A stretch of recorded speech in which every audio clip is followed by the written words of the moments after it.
Laure Manin est avec nous sur ce plateau pour un œil sur les médias. Bonsoir Laure. Bonsoir Aude. Alors vous revenez tout d'abord sur cet hommage qui va durer 48 heures rendu à Mohamed Ali. Ce sont ses funérailles et elles ont débuté aujourd'hui dans sa ville natale. Et oui, ça a commencé à Louisville et c'est une cérémonie qui a commencé d'abord par 30 minutes de prière musulmane. Le fait que ce soit la religion de Mohamed Ali est largement repris dans les médias. Al Jazeera rappelle donc que ce sera une cérémonie traditionnelle musulmane dont Courrier Journal, le journal de Louisville, revient en détail sur le déroulement précis des événements. Et évidemment, ça fait la fierté des twittos musulmans. Mohamed Ali va reposer aujourd'hui après une cérémonie funéraire musulmane, la janaza. Sa foi était aussi importante pour lui que lui l'était pour son pays.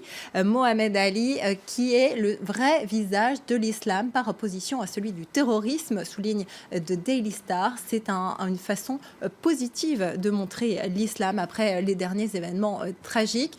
Et puis, il y a une polémique qui est née, c'est celle de ces tickets gratuits qui ont été distribués au nombre de 15 000 par la famille de Mohamed Ali pour les fans, pour qu'ils puissent assister aux funérailles. Des tickets écoulés très rapidement et qui sont tout aussi rapidement retrouvés sur des sites de revente d'occasion. Ils s'échangent à quelques $100 l'unité. La famille a dénoncé ce trafic, invité les fans à ne pas y céder et a affirmé qu'elle poursuivrait les personnes qui se livrent à ce petit marchandage. Et pour ce tweetos, il ne faut pas Michael Jacksoniser les funérailles du grand homme. Rest in peace, ça veut dire repose en paix et non pas en morceaux, explique-t-il. Nous en venons à l'actualité française. Nicolas Sarkozy était en meeting dans le Nord hier. Officiellement, il y était comme président du parti Les Républicains, mais ça ressemblait plutôt à un meeting de campagne pour les primaires.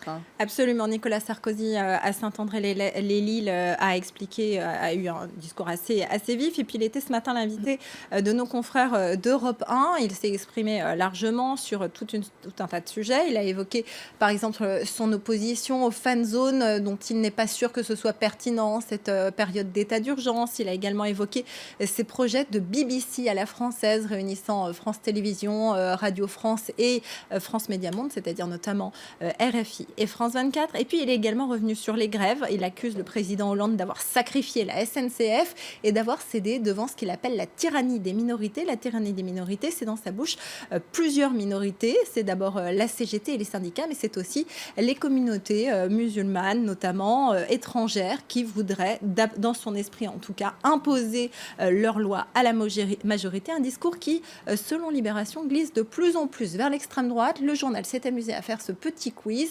Il faut redonner à Marine Le Pen ou à Nicolas Sarkozy un certain nombre de citations. Il y en a une douzaine. Et c'est pas forcément évident de savoir qui a dit quoi. Il faut faire le test sur le site du journal.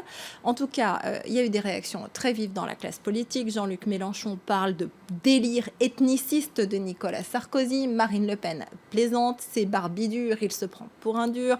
Florian Philippot, toujours FN, n'y croit pas non plus. Il compte nous enfumer pour la 1724e fois depuis le 2002, aussi crédible que son Karcher. Alain Juppé s'est un peu emballé sur Twitter. Oui, il s'est emballé, le maire de Bordeaux, sur l'Euro 2016. Un gros fail parce qu'il s'est précipité un petit peu vite sur Twitter pour dire tout le mal qu'il pensait de ce qu'il avait cru comprendre être une Marseillaise chantée en anglais inadmissible. Selon lui, le lab d'Europe 1 avait réussi à faire une petite saisie écran avant que les tweets ne soient supprimés. La Marseillaise se chante en français. Imagine-t-on les Anglais chanter le God Save the Queen en français, ne pas accepter l'inacceptable. Ça a été supprimé parce qu'effectivement, Alain Juppé a mal compris. La chanson officielle des Bleus est effectivement en anglais, mais ce n'est pas l'hymne national. Je vous propose d'écouter un extrait de cette chanson.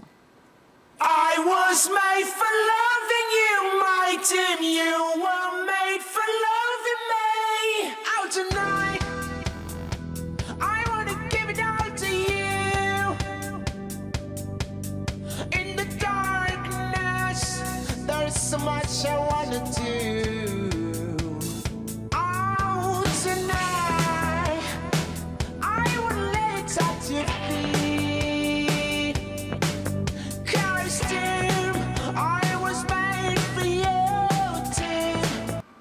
Voilà, alors du coup, Alain Juppé est revenu un petit peu sur ses propos. Soutenir les Bleus à l'Euro, c'est chanter la Marseillaise, brandir le drapeau tricolore. La chanson officielle aurait pu être en français. Et alors, il y a des petits plaisantins qui l'ont entendu. Ce sont ceux de la chaîne Lollywood qui ont fait leur propre hymne pour l'Euro 2016.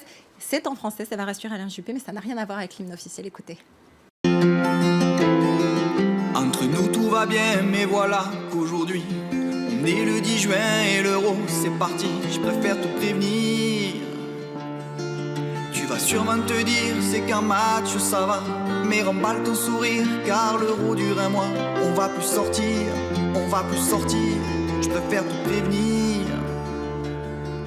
Et comme ça se passe en France, je raterai pas un match. Si tu veux des vacances, t'auras qu'à lire Paris Match pour te divertir.